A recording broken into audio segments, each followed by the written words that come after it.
Welcome back, Murphy McCallan. Take a seat.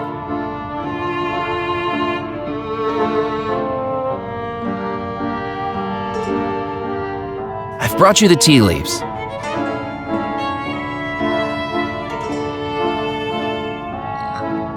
Wonderful. That will work to contact Yardley. Be quiet now, Murphy. I need to concentrate.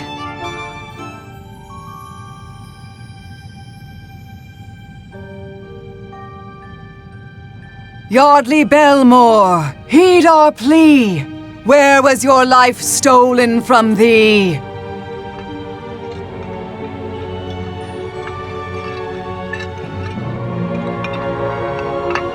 I sense a crypt, deep below the ground, where Yardley, unknown to him, has been drugged. Among alcoves of the dead, Yardley is still alive as brick by brick, he is being entombed within the crypt. The drug may wear off, but he has no means of escape.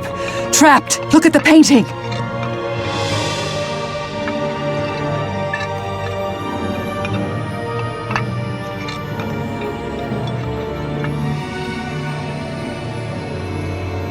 Yardley's body is still bricked up inside that crypt. The Sanctuary Crypt. You must find a way inside. There is a tunnel, once used for safety, but now used for salvation. Something in Yardley's bedroom will help you.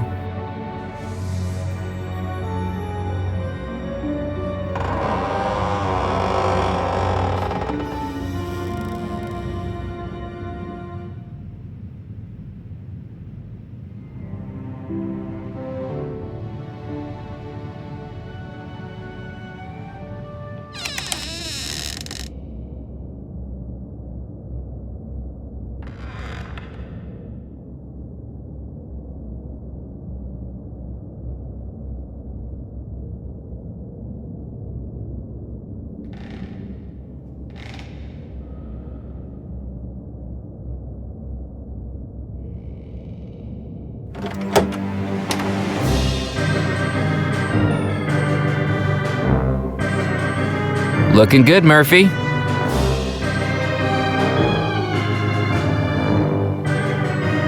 I opened the tap on the gas tank. Nozzles hissed, a cloud of cold mist billowed out, and from the machine came a smattering of dry ice.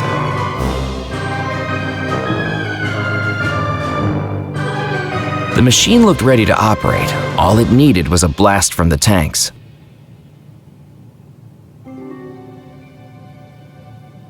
The chest contained only a myriad of theatrical costumes, not one of which I wanted to wear around the island.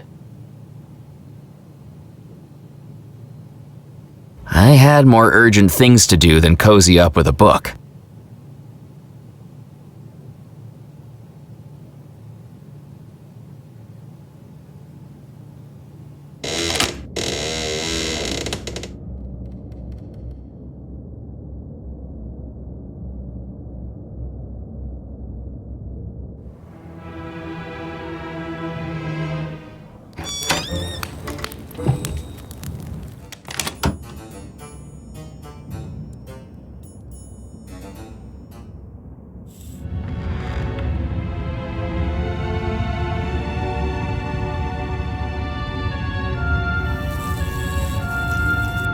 As I descended back into the cellar, the lack of mechanical noise quickly revealed that the barrel lift was no longer working.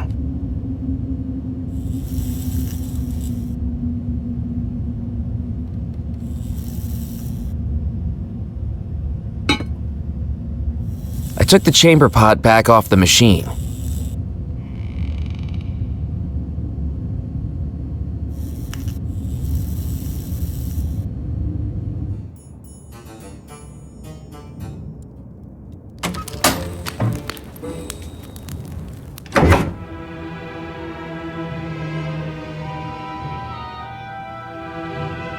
The chalkboard was blank, presumably waiting a decorative welcome for the infernal marriage of an evil phantom to his cursed bride.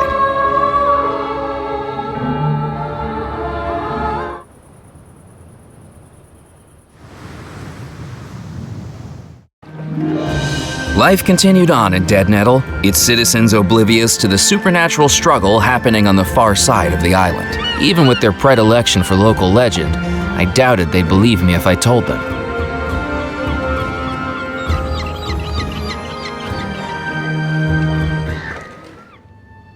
Welcome back!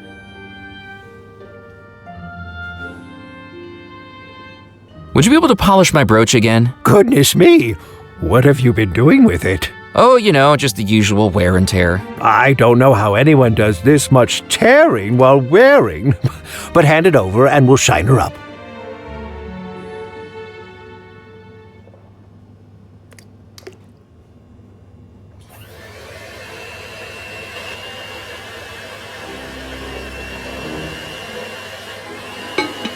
With Jasper distracted, it was time for his fish to move into its new porcelain throne home. Hopefully it didn't suffer any indignity at the change of residence, but then, being a goldfish, it would probably soon forget anyway.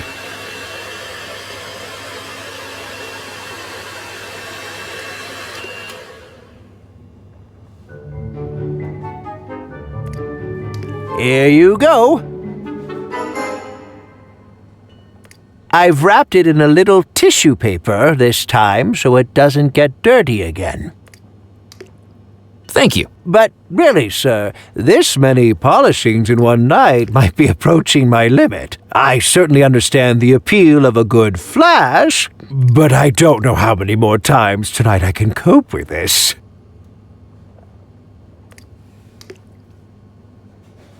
Granny? Why are you in a chamber pot? Oh, right.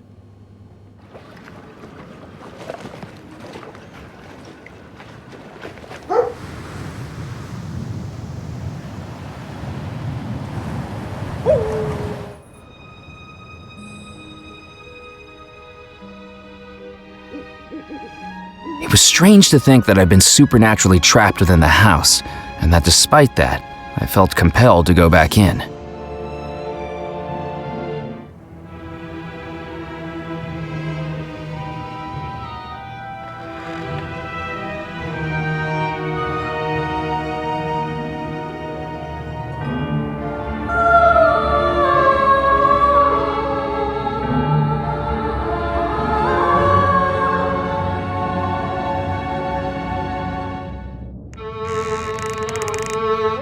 Welcome back, Murphy McCallan. Take a seat.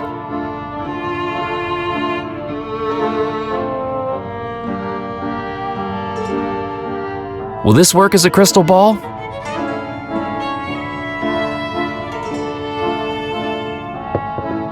Considering our circumstances, we will have to make do.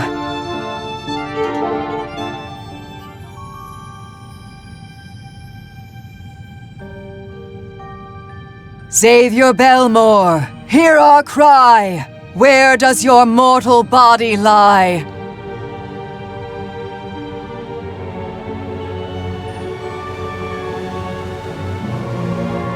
I sense a cave on the island coast.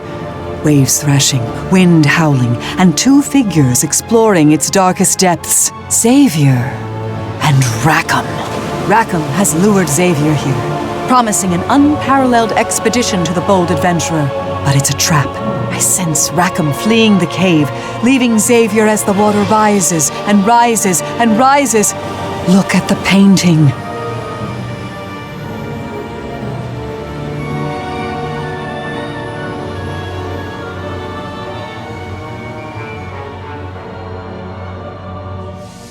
Xavier's body still lies in that coastal cave. I feel much danger there, but you must get a boat and cross the sea to reach it. I sense something in Xavier's bedroom might help you locate it.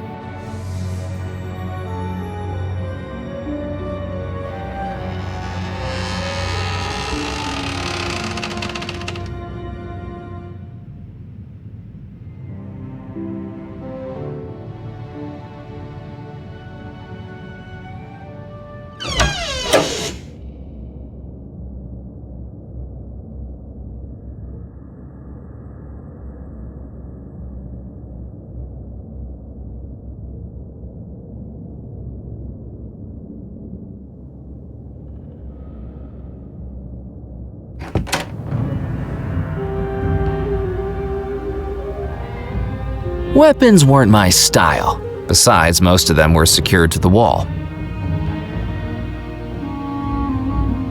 I reached up and took the map from the frame.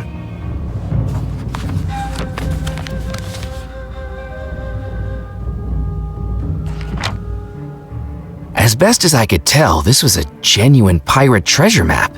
The island I recognized as Devil's Rock, but what stood out to me was the large X in red ink on the southern coast, marked Crossbone Cove. At least I hoped it was ink.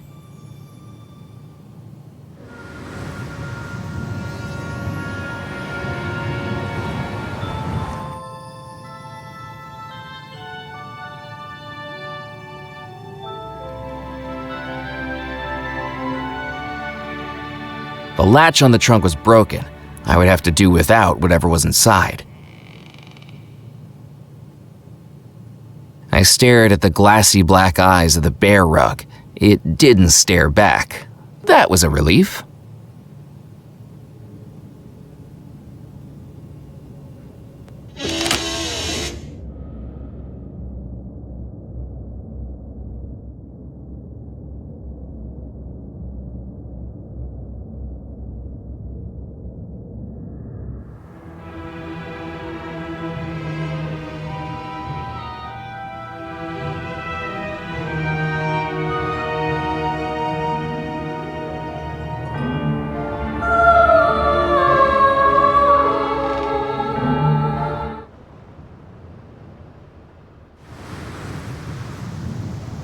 Returning to St. Juniper's Church, it was clear by the illuminated windows and the repetitive hum of a newly placed generator that the rum runners had made themselves at home.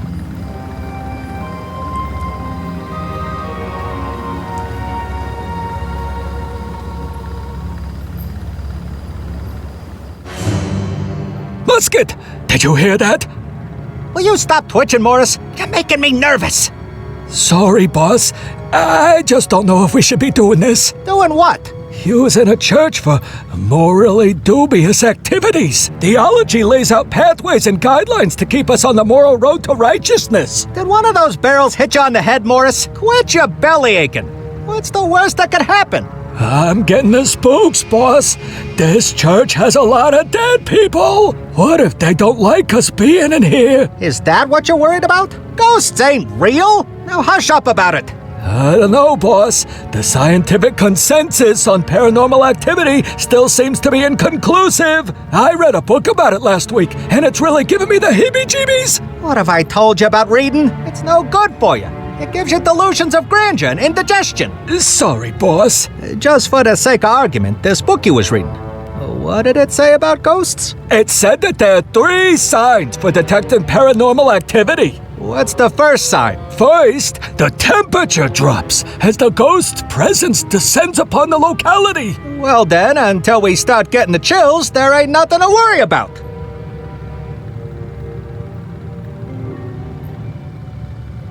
It was a bell rope stretching up into the tower above. An electric fan blew air across to the rum runners as they struggled with the Louisianan humidity. A silver collection plate sat on the crate. It wasn't doing much collecting anymore.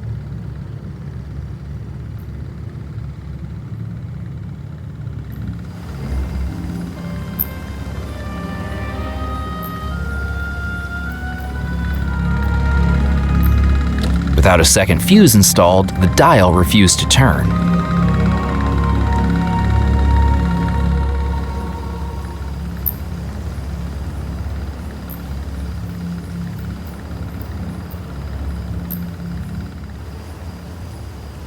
It was the jalopy steering wheel.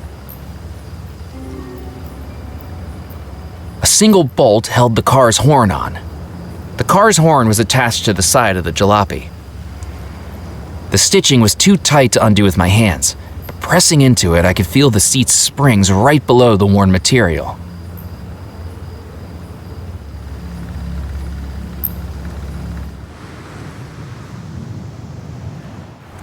The tide was still high as I returned to the Causeway Beach, while the sands were now the purlieu of a rather strange gentleman jabbing at the rocks with a walking stick.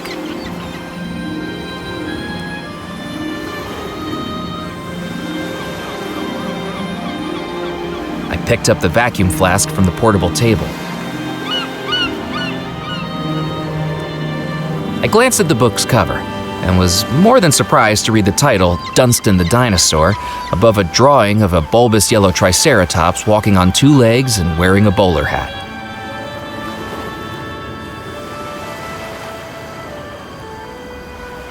Careful where you step! Look, another one!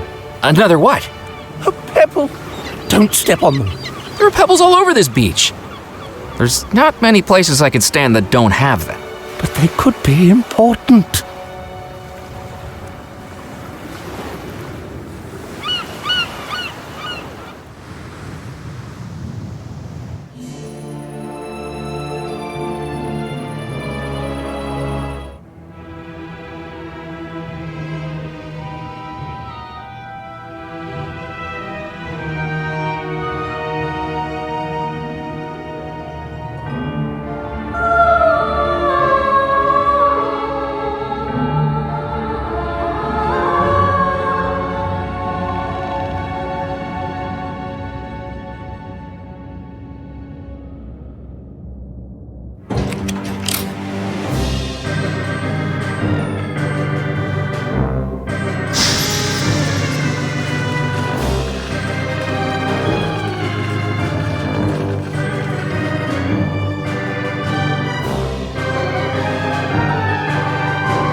I collected the dry ice in the flask. That would keep it from melting, at least for the time being.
I'm getting the shivers, boss. It feels like I got a brain freeze, and I ain't even slammed down a snow cone. You don't got a brain to get froze. It is feeling chilly, though, ain't it? That's the first sign of ghosts, boss. Don't be a crybaby. But, just for safety, what's the second sign of ghosts? The ghost's presence begins to interfere with the electric fields, most commonly seen manifesting as flickering lights.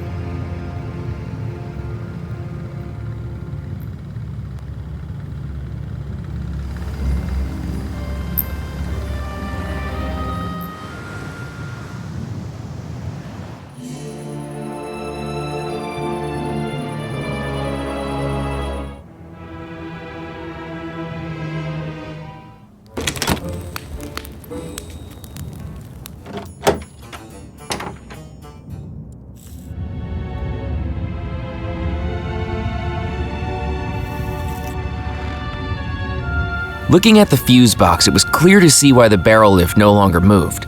The fuse had blown, taking the small glass cover with it. With questionable regard for my own safety, I pulled the damaged fuse from its socket.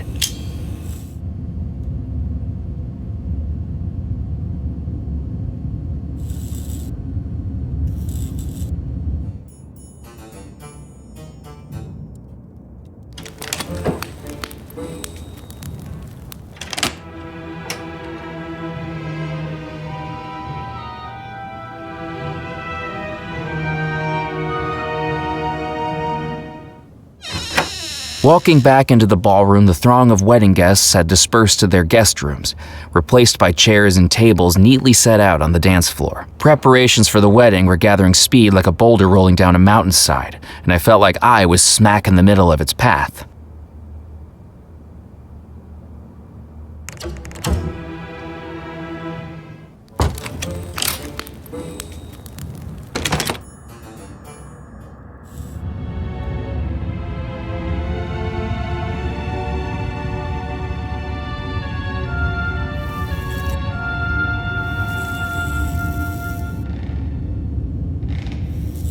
I took one of the fireworks. The logo on the side revealed that it was called the Whizzer. I'd known a boy in elementary school with the same nickname. I considered looking through the boxes, but doubted my immediate situation needed a set of matching crockery or monogrammed dish towels.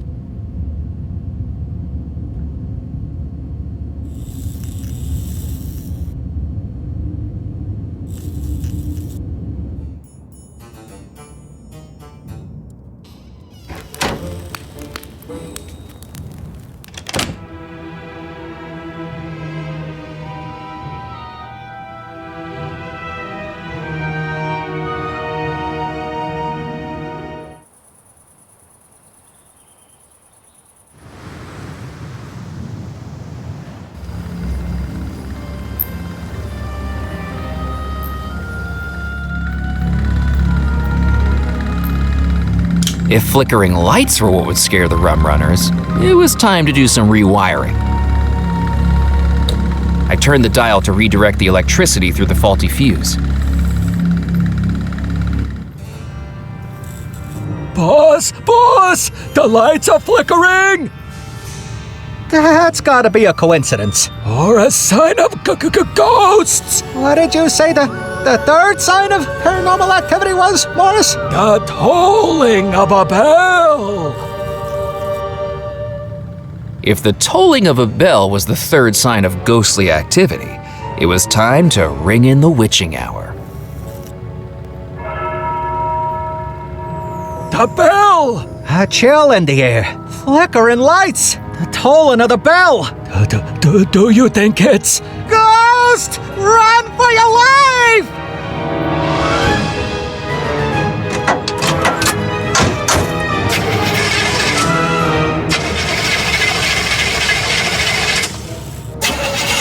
Start, you blasted car! Why are we not moving, Musket? Because out of that long line of automobiles on Delancey Street, you decided to steal something less reliable than a politician's promise! Start, you rust bucket! It started, Musket. There we go. And now we floor it.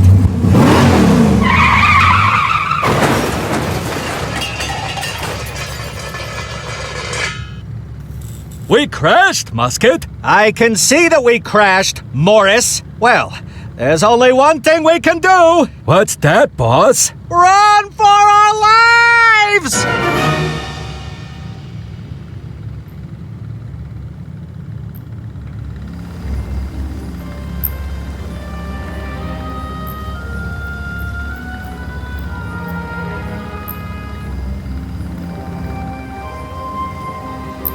I picked up the starter crank from the jalopy seat.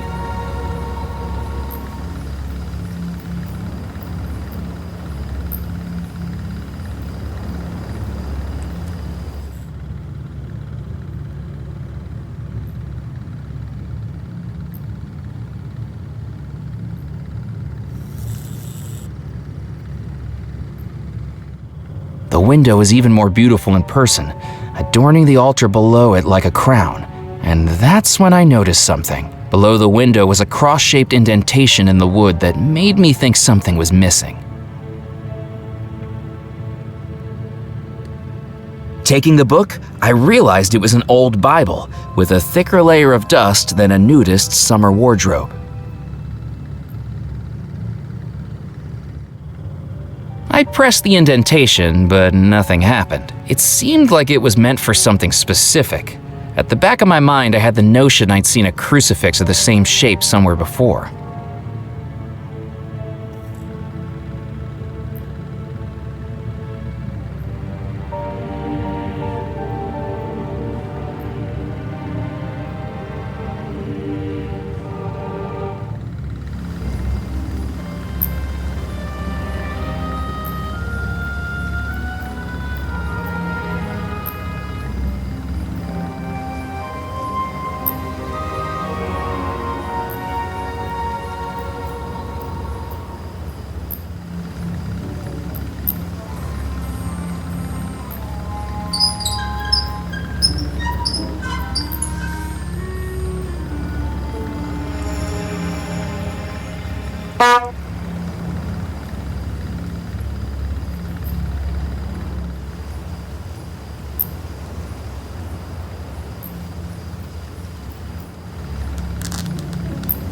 Deciding the jalopy was so beat up that a little more damage wouldn't be noticed, I cut open the stitch. I pulled the spring from the ripped seat cushion.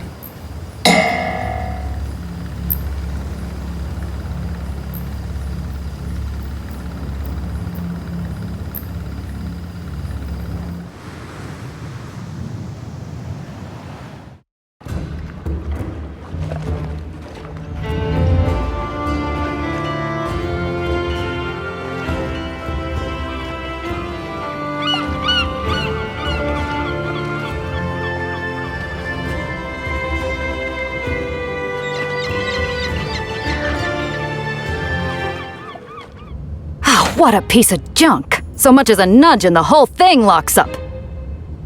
Work, damn you!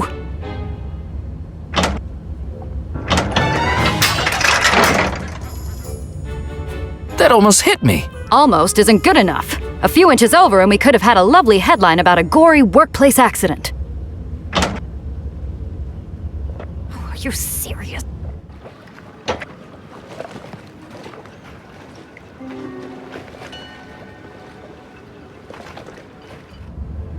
You've got one job.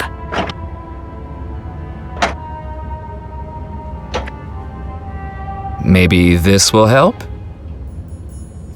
What do you think you're doing? I fixed it for you. I'm going to need to recalibrate the whole thing now. No need to say thank you.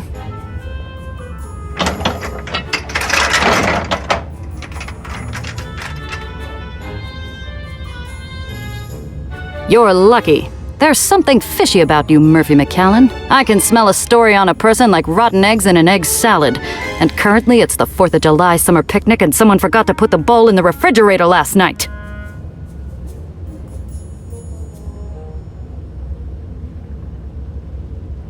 I picked up the freshly printed sheet of paper.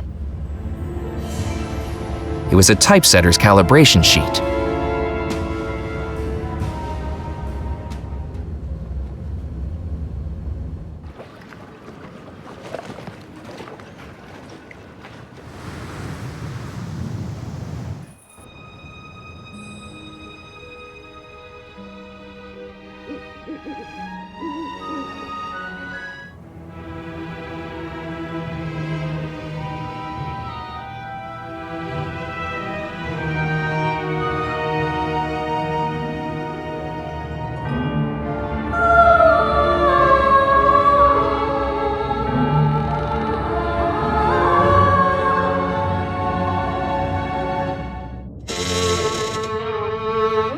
Welcome back, Murphy McCallan. Take a seat.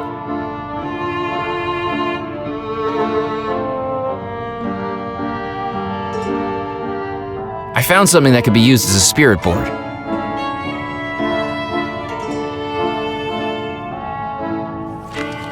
Yes, that will work, even if it will take a lot of concentration on my part.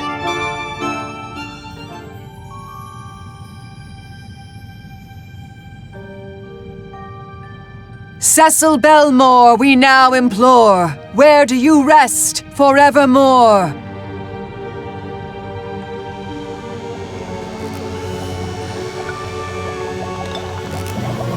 I sense a hidden place, a laboratory known only to Cecil, a secret refuge for study and invention, and desperate attempts to reconcile science and the supernatural. But he's been followed.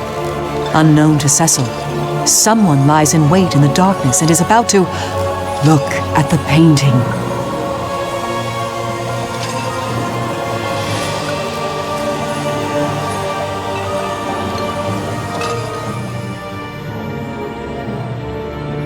Cecil's body lies in a hidden laboratory, and you must find it. Cecil never told anyone where he conducted his work, but in happier times he created a treasure hunt for his brothers, were they ever to seek him out. That is your lifeline, Murphy. Follow the trail of clues to reach that laboratory. I sense the first clue lies in Cecil's bedroom.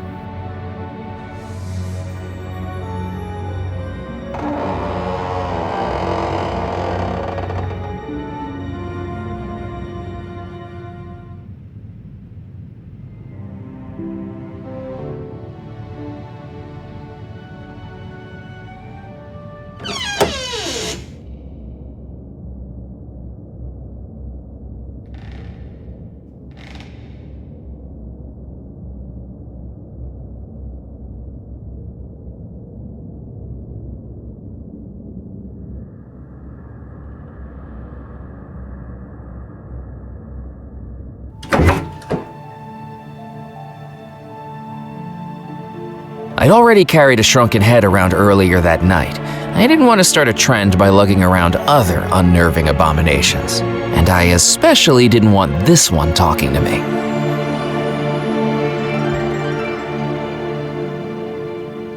The bag was empty of everything but papers covered in an unintelligible scrawl.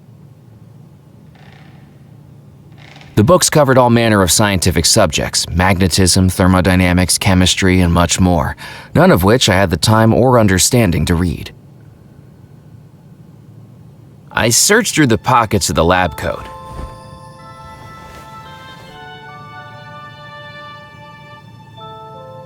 To my surprise, I found something: a small silver coin.